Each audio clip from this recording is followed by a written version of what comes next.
Oke, selanjutnya yaitu transpose matrix. Nah, transpose matrix menurut itu jika A adalah matriks ukuran M kali N, maka transpose dari A dinyatakan oleh, nah kita bisa menulis transpose itu dengan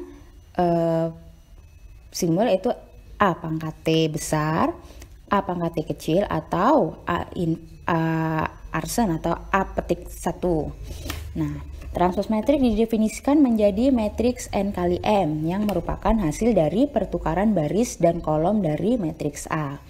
Jika matriks A dinyatakan AM kali N sama dengan AIJ, maka transpose matriks A yaitu A pangkat T besar sama dengan BIJ, di mana BIJ sama dengan AJI. Nah, di sini ada sifat-sifat matriks transpose. Yang pertama, jika A dan B adalah dua matriks yang berorde sama, maka A plus minus B transpose sama dengan A transpose plus minus B transpose. Jika alfa skalar dan A matriks, maka alfa A transpose sama dengan alfa A transpose. Jika A matriks, maka A transpose pangkat transpose sama dengan A. Jika A matriks bujur sangkar dan N positif, maka A pangkat N transpose sama dengan A transpose pangkat N. Jika AB dua matriks dengan ukuran masing-masing M kali N dan N kali P, maka AB transpose sama dengan B transpose dan A transpose. Itu bisa dilihat di gambar, di mana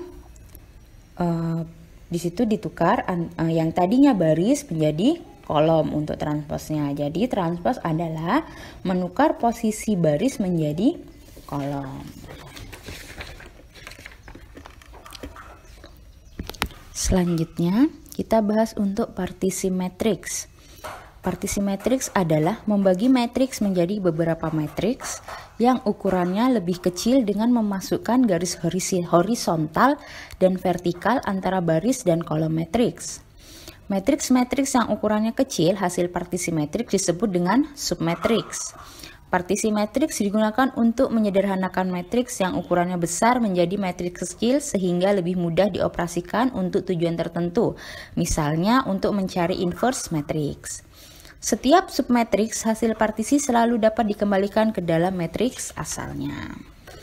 Itu contohnya, kita punya matriks A mulai dari A11 sampai A44.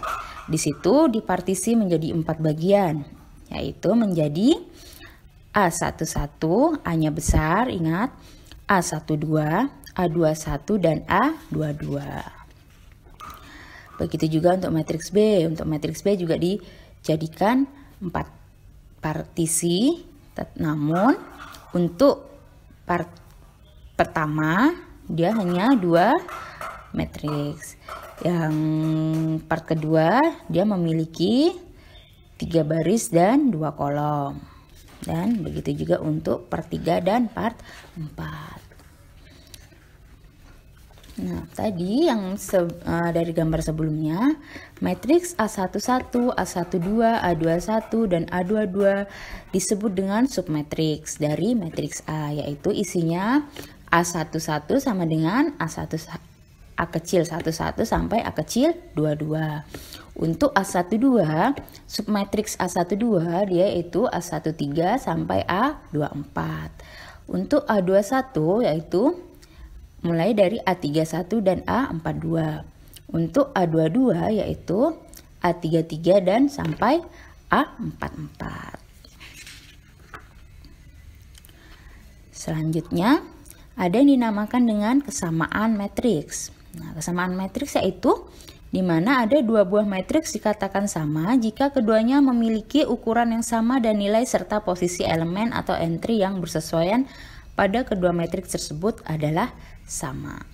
Jadi misalnya matriks A M dikali N sama dengan B, matriks B P dikali Q adalah sama jika M sama dengan P dan N sama dengan Q, di mana AM kali N sama dengan AIJ dan matriks B P dikali Q sama dengan BIJ, atau AIJ sama dengan BIJ untuk semua I 1, 2 sampai M dan J 1, 2 sampai N.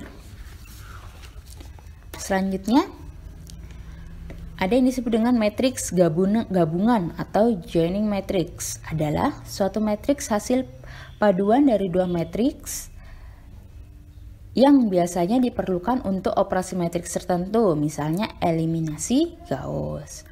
Matriks gabungan dapat berupa hasil proses augment atau stack. Augment adalah menempatkan sebuah matriks di sebelah matriks lainnya. Stack adalah menempatkan suatu matriks di atas matriks lainnya. Augment matriks A dan B disebut juga dengan istilah matriks ekstensi.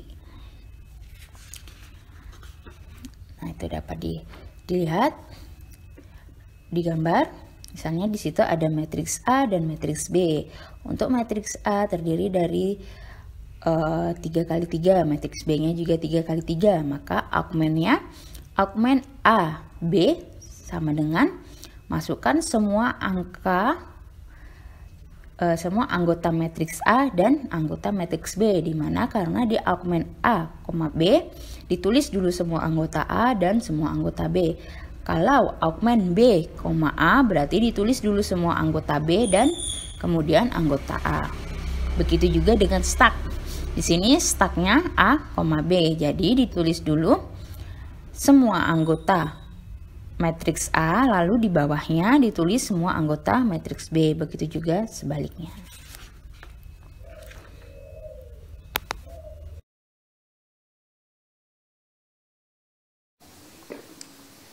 Oke, bagaimana? Apakah sudah paham atau masih bingung? Oke, tidak apa-apa jika masih bingung.